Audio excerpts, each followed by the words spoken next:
Shalom, shalom, peuple de Dieu, vous qui nous suivez de partout. Nous vous saluons ce dimanche de la Pentecôte au nom de Yahushua HaMashiach. Soyez bénis de là où vous êtes partout dans vos lieux de confinement. Vous n'êtes pas seul, le Dieu Tout-Puissant est avec vous et il ne vous abandonnera jamais. Merci. Nous sommes là encore ce dimanche pour notre enseignement sur la Pentecôte. Bien-aimés, aujourd'hui c'est vraiment un grand jour pour le monde, pour l'Église, c'est vraiment un grand jour. Car cette journée, c'est une journée très significative pour nous les chrétiens. C'est une journée, même si nous sommes en confinement, on ne peut pas en passer outre. C'est une journée très significative dans le monde ecclésiastique. Voilà pourquoi Dieu a mis quelques paroles dans nos cœurs afin que nous puissions partager avec vous qui vous nous suivez. Bien-aimés, rien n'a changé. Jésus-Christ est le même hier, aujourd'hui et éternellement.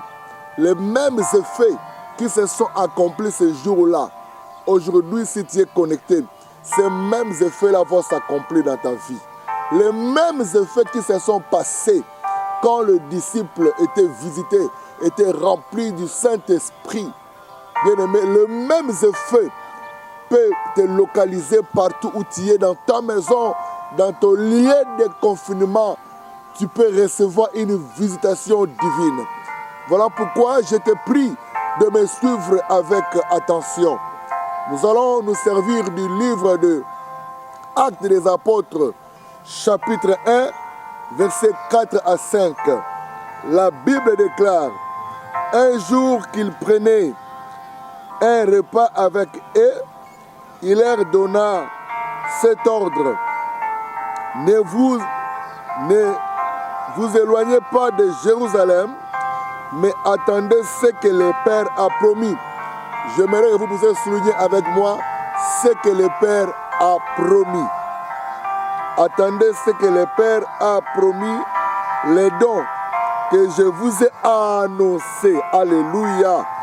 Car Jean a baptisé avec de l'eau, mais dans peu de temps, vous serez baptisés avec le Saint-Esprit. Oh, je rends grâce à Dieu. C'est une promesse qui est accomplie, dont Jésus faisait aux disciples ce jour-là quand il était avec eux sur la table. Moi, j'aime ce Dieu-là. Quand il promet quelque chose, il réalise. J'aime, il dit: ne vous éloignez pas de Jérusalem. Ne vous éloignez pas de Jérusalem, mais entendez ce que le Père a promis. Mon ami, je viens te dire que Jésus n'est pas une histoire, il n'est pas une récitation. Jésus-Christ est une réalité vivante dans ta vie. Toi qui m'écoutes, laisse-moi te dire, il peut impacter ta destinée, il peut impacter ton futur, il peut amener de nouvelles choses dans ta vie. C'est une réalité vivante. Vous savez, jamais un homme a parlé comme lui. Tout ce qu'il a promis, ça s'est réalisé. Il promet aux disciples de ne pas s'éloigner à Jérusalem, d'entendre, d'être patients jusqu'à ce qu'ils vont recevoir ce que le Père avait promis. Mon ami, celui qui a fait la promesse est fidèle. S'il y a des hommes fidèles, c'est lui, le premier fidèle. Parce que quand il promet, il réalise. Il ne tâtonne pas. Il leur a promis le Saint-Esprit. Quand vous êtes dans le chapitre 1, dans le chapitre 2, bien aimé, l'Esprit Saint qu'il avait promis était descendu sur eux. Et nous allons encore lire Acte 2, chapitre 1. Quand le jour de la Pentecôte arriva, les croyants étaient réunis tous ensemble. Il leur dit de ne pas s'éloigner à Jérusalem. Ils étaient ensemble. Alléluia. Ils étaient ensemble, attendant quoi? Attendant la promesse. Ensemble, c'est-à-dire ils étaient unis. Alors, aujourd'hui, je vais dire à quelqu'un, est-ce que l'Église est encore unie comme le temps d'autrefois? Est-ce que la famille est encore unie? est-ce que vous êtes encore unis? Quand c'est seulement ceux qui sont unis, ceux qui sont ensemble, qui peuvent recevoir ce que Dieu a promis. C'est seulement ceux qui sont unis, ceux qui sont ensemble, peuvent recevoir la visitation divine.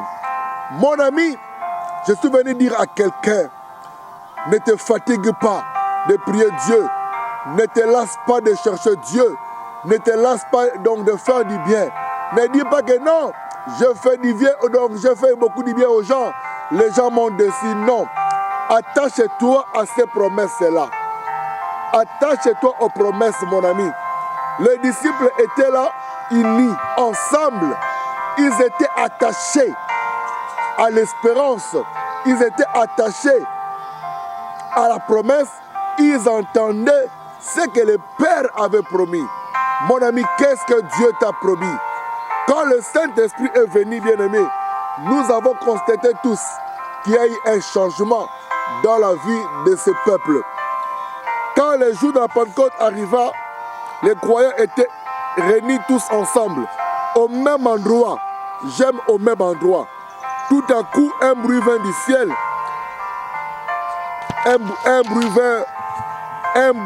Tout à coup, un bruit vint du ciel, comme si un vent violent se mettait à souffler, et il remplit toute la maison où ils étaient assis. Il remplit toute la maison. Mon ami, ma prière est que toi qui me suis, que tu sois rempli. Dans ton confinement là, je prie Dieu que sa main, que sa puissance te localise, que tu sois rempli. Quand tu es rempli, mon ami, tu ne vivras pas comme un homme ordinaire. Quand tu es rempli du Saint-Esprit, tu ne vas pas marcher comme un homme ordinaire. Quand tu es rempli du Saint-Esprit, bien aimé, c'est seulement des choses extraordinaires que toi tu es appelé à vivre. J'aime ça, alléluia. Ils étaient assis, ils virent alors apparaître. Oui, il fut tout rempli, la maison où ils étaient assis, ils virent alors apparaître des langues, pareilles à des langues de feu, et séparèrent les uns et l'autre. Les îles, donc, ils se posèrent avec, ils se posèrent une à une sur chacun d'eux. Ils furent tous remplis du Saint-Esprit. J'aime ça. Ils furent remplis du Saint-Esprit. Quel est l'impact aujourd'hui de la Pentecôte? Bien-aimé, la Pentecôte nous donne une autre vitesse, nous donne une autre manière de réfléchir, nous donne une autre manière de faisabilité des choses. Dans la Pentecôte nous amène à réfléchir autrement. La Pentecôte nous amène à se comporter autrement. Mon ami, quand je regarde quelqu'un, je peux comprendre que celui-ci a déjà été visité par le Saint-Esprit ou pas.